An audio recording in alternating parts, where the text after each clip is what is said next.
President Tajani, honourable chairs, honourable members of the European Parliament, ladies and gentlemen. It's indeed a great honour for me to appear before you as a Commissioner designate. It's also a privilege to open these upcoming days of debate and scrutiny displaying the European democracy at its best. There is also an emotional element to it. In a few weeks, we will celebrate 30 years of freedom in my country, Slovakia, following the Velvet Revolution. And I recall very well looking through the infamous Iron Curtain, through the barbed wire across the Danube, not knowing if I ever would be able to cross the river, visit our Austrian neighbours, or even, as it is chance today, to work for United Europe. This experience has contributed to my firm conviction that we must build our destiny as a democratic union, and to my strong respect for our common institutions and values. It's even more apparent today, as the world is changing at unprecedented pace. Humanity's ecological footprint has led to the global climate emergency. The global race for technological leadership is set to transform our economic models as well as societies. The multilateral, rules-based order that Europe stands for is under pressure.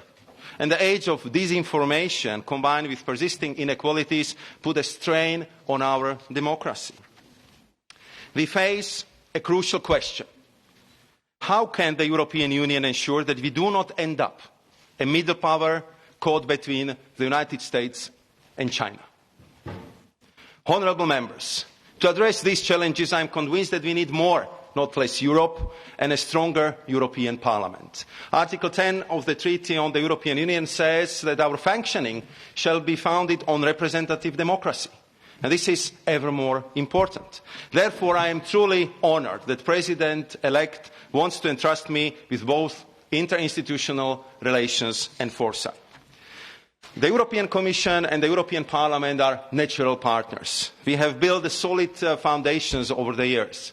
However, it will be my priority to take our cooperation a step further into a special partnership based on trust amongst ourselves as well as with our citizens. In particular, I will propose that our partnership extends beyond the legislative domain. It should apply more fully throughout the whole political cycle. Evidence gathering and foresight to jointly shape the direction of Europe, a shared priority and agenda setting, a new right of initiative, which I know is very important for you, and a better implementation, including through cutting red tape. We simply cannot continue acting in crisis management mode with predominantly intergovernmental approach.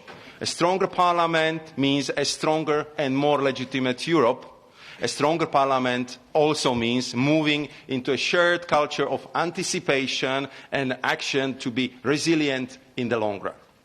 So let me now turn to concrete measures, how to build this special relationship. First, I foresee close-knit cooperation between our institutions in agenda-setting stage. As you know, I should support President-elect by developing the Commission work programme. This will be a matter of priority, as our first programme must be agreed already in December. From day one, I will therefore work with my colleagues in the Commission as well as reach out to you, to political groups and to the Conference of Committee Chairs in the Parliament. On this basis, we should also adopt a joint declaration on legislative priorities between our three institutions. I will also propose to adopt first ever multi-annual programme as foreseen in 2016 interinstitutional agreement on better lawmaking. And this programme needs to be also a co-creation exercise with a collective ownership and accountability. It also needs to be grounded in the foresight work at interinstitutional level. Second, a right of initiative for the European Parliament that would mark the start of a new institutional era. As announced by President-elect, when the Parliament, acting by a majority of its members, requests a legislative proposal, the Commission will respond with a legislative act in full respect of the proportionality subsidiarity and better lawmaking principles. To deliver swiftly, I will propose that our institutions engage in earliest phases of conception of parliamentary resolutions and work hand in hand at every stage in designing them. I want to put in place an early warning mechanism to ensure constant dialogue between the Commission and the Parliament. Once a parliamentary resolution is adopted, I will ensure that the College of Commissioners holds a political discussion on the subject. And such a process should facilitate understanding on substance and at the same time foster trust between our two institutions and a sense of working together towards a common goal. It is in this House where the heart of European democracy beats. I will therefore work with the Vice President in charge to ensure the Parliament plays an active role in the Conference on the Future of Europe. And third, I will encourage to revive discussions on pending institutional files, in particular on the right of inquiry. I have full understanding for the Parliament's attempt to review the regulation. As the discussion has been stalled over the institutional and legal concerns, I stand ready to engage in trilateral discussions. Regarding international negotiations, I will work with the relevant commissioners to ensure that the European Parliament is regularly briefed, notably before major events and at key stages of international negotiations. And fourth, petitions. As input from the citizens to detect and, where appropriate, to act upon breaches of EU law. I will work closely with the Petitions Committee throughout the year and, of course, attend its presentation of the annual report. Moreover, should we see a significant number of petitions on one topic, I will encourage the presence of responsible commissioners to discuss what can be done to remedy the concerns expressed. And finally, I want to work with you on better regulation and its effective and transparent implementation. Our objective should be to adopt and implement future-proof legislation that can stand the test of time, which does not create unnecessary burden and delivers results at minimum cost. To this end, I want to advance the better regulation agenda further. I will propose that the REFIT platform is rebranded to a Fit for the Future platform. I am convinced that our legislation should be, for instance, fit for e-government and digital use. Regularly, I will report to the Parliament on the platform's findings. I also believe that we should better involve those on the receiving end of the regulation and to go more for active subsidiarity in order to do away with that common impression that everything is decided in Brussels. We will strengthen the means by which local and regional authorities can inform us of the burden experienced when applying EU legislation, as well as of opportunities to alleviate it. An input from you, honourable members, will be equally valuable because you interact on the ground in your constituencies. I will surely involve in this work the Committee of the Regions and the European Economic and Social Committee. I also aim to engage more actively with the Member States to ensure that when transposing EU legislation they do not add unnecessary administrative burden. We all know it under the name gold plating. The EU institutions should be warned when a Member State introduces measures going beyond EU legislation requirements. And I will involve the Commission representations in this, and I will make sure that the members of the European Parliament are properly informed as well. In the first 2 years of the mandate, I plan to visit all national parliaments to better value the important work in relation to active subsidiarity and proportionality, and I will discuss with them our multi-annual programming. I will apply the one in, one out principle as announced by President-elect, meaning that every legislative proposal with a new burden for the users should be offset by an equivalent reduction elsewhere. This is particularly key for small and medium enterprises, and I will make sure that this new principle is applied in all areas. However, and I would like to underline this, I say a clear no to a mechanical approach and to endangering our high standards, especially social and environmental. Actually, we should always weigh benefits as well.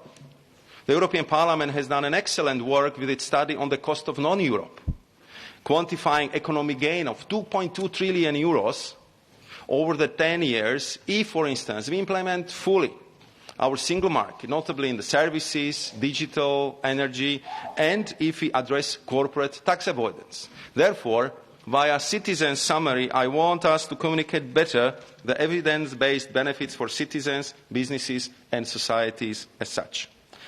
Our success on interinstitutional front is a prerequisite for embedding foresight into the policy making. Linking the two domains can be a true game changer. This is not something abstract, and I can give you a vibrant example, the European Battery Alliance. Even if at 12th hour we had anticipated the upcoming tectonic shift towards e-mobility, with the industry leading, we started to act strategically to build a strong value chain and start producing the greenest batteries here in Europe. And as a result, we are catching up with our Asian competitors, and the sustainable future for our automotive industry seems secured. I'm honored that the President-elect has entrusted me with continuing to lead our efforts in this area, and I'm also ready to discuss other strategic sectors where Europe can make a real difference, provided that we all work together. To this end, if confirmed by you, I will propose that we strive for world-class anticipatory governance, building foresight capacity inside the Commission to serve our policy goals. And my intention is to mobilise resources of the Joint Research Centre as a crucial enabler. We need to set up an EU network of strategic foresight, bringing together the best of EU institutions and the Member States. As the saying goes, you are entitled to your own opinion, but not to your own facts. So faced with a tsunami of information, I also want to safeguard the quality of evidence and to reinforce its transparency. In practice, I will explore with the other institutions the setting up of a common evidence register open to public, where we will share the evidence used in our legislative proposals. As you know, President-elect's mission letter gives me a mandate to prepare a yearly foresight report on the most relevant emerging trends. This report will inform the State of the Union speech and our programming exercise. Based on it, I will champion strategic debates in the European Parliament as well as the European Council.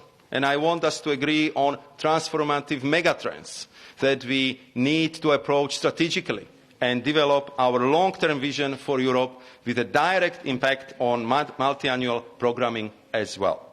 With this in mind, I will work closely with the Vice President for the Conference on the Future of Europe.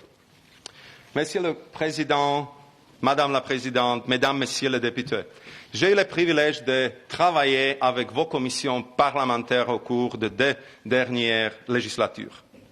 D'abord et surtout avec la Commission des affaires constitutionnelles et la Commission des affaires juridiques, puis avec celle de l'industrie, de la recherche et de l'énergie pour mettre en place l'Union de l'énergie. Dans mon premier mandat, nous avons conclu l'accord cadre entre nos 2 institutions. Nous avons aussi travaillé main dans la main pour obtenir du Conseil une modernisation du statut des fonctionnaires et autres agents. Et j'ai été heureux d'avoir pu contribuer ainsi modestement à nos objectifs communs. Ma volonté est de travailler sans relâche au renforcement de notre partenariat, animé comme je le suis par mes convictions et les valeurs démocratiques héritées de la révolution des vélos. Je vous remercie de votre attention et je suis prêt pour vos questions. Merci beaucoup.